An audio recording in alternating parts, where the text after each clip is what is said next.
There is a common perception of a Stoic individual, someone who is as solid as a rock, with a heart made of stone and a lack of emotions, both positive ones like joy, affection, or thrill, and negative ones like rage, dread, or sorrow. This statement is false. It is essential to comprehend the Stoic perspective on emotions, or you will encounter criticism like this. They may claim that you lack emotions, but on the other hand, if you express any emotion, they'll criticize you for not being a true Stoic. Stoics have a unique perspective on emotions and how they should be handled. They believe that emotions should not dictate one's actions. Rather, they should be treated like passing weather. Just as you may grab an umbrella during a rainstorm, but still make it to work, one must maintain composure during emotional storms. Being unkind or cruel is never acceptable, as one always has the choice to act with virtue in any situation. Now let's examine the fundamental emotions through the lens of a Stoic individual. According to Stoicism, there are 4 negative emotions: fear and lust, which lead to distress or pleasure.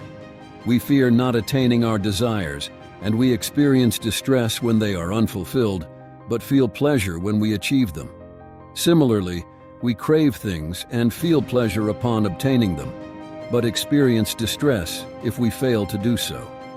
Stoics do not seek pleasure, but rather they experience joy. They are not fearful, but they approach situations with caution. Instead of giving in to desire, they make wise choices, or we could say they make wishes. And then there is a 4th negative emotion that does not have a clear opposite: distress. All the complexities of human emotions can be categorized under these words, including envy, anger, greed, and malice. Let's take a closer look at them. Wish and lust. What is lust?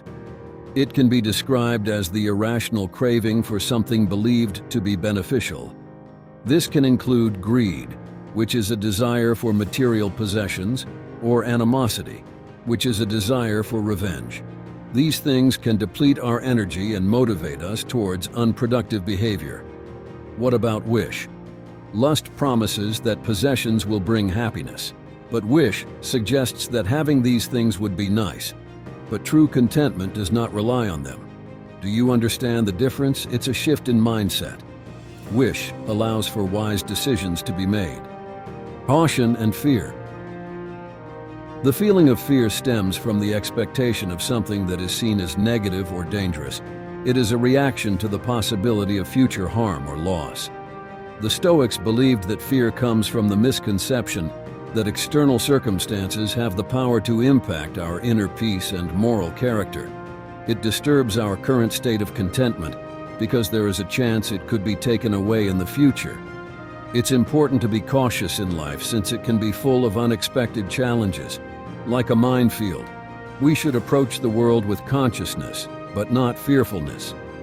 Pleasure and joy. The Stoic perspective on pleasure is typically negative due to its external focus. Pleasure is perceived as a short-term emotion, triggered by good fortune or success. While some levels of pleasure is natural, excessive enjoyment is viewed as problematic because it relies on external factors that are beyond our control. Instead, Stoics strive for a lasting sense of joy derived from virtues rather than fleeting moments of delight. Now that we have a foundation, let's delve deeper into the concept of intense emotions. What are the typical traits of these emotions? A strong and uncontrollable urge, an urge that disregards logical thinking, an inaccurate perception or belief, a turbulent state of mind and soul. The initial definition states that emotions are like an impulsive force, similar to running downhill and being unable to stop. They are most powerful in the present moment, but fade over time. The second and third definitions highlight the idea that emotions disrupt and contradict our reasoning. They can distort our perception of something's worth and guide our actions towards achieving it. The last one illustrates that emotions have physical effects, such as a rapid heart rate and high blood pressure. Strong negative emotions can cloud our judgment and cause us to make mistakes in our assessments, of what is good or bad, now and in the future. We may perceive something as pleasurable in the present, but it could ultimately be harmful to us. Similarly, we may have a desire for something in the future that would also be detrimental to our well-being. This can also work in reverse. At times, we may view a current action as negative and experience distress, even though it will ultimately benefit us in the long run. In short, emotional turmoil can lead to flawed decisions and perceptions. Finding the balance between controlling and expressing our emotions can be difficult, but we will lead happier lives when logic prevents us from being controlled by our impulses.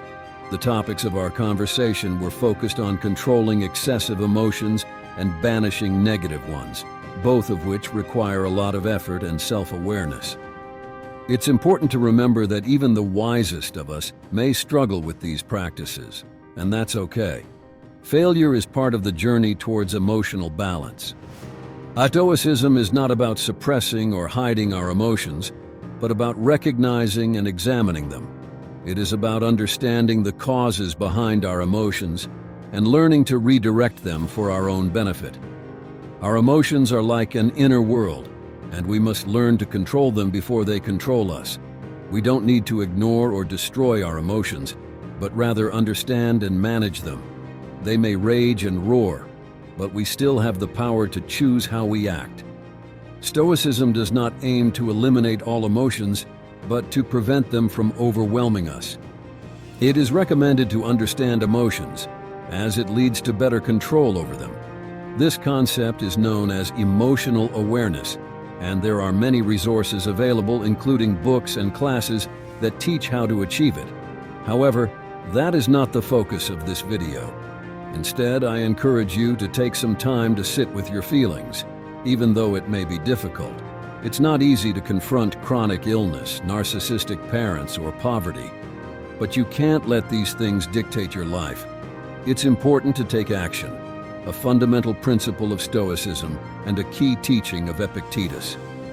By practicing Stoicism and accepting our circumstances while actively seeking ways to improve our lives, we can become more objective and resilient in the face of adversity. That's why Stoicism is so valuable. It provides a beautifully cohesive perspective on life, one that can guide us through both the good and bad times. And not only does it offer this guidance, but it also comes with practical exercises that can have an immediate impact on our mindset and actions.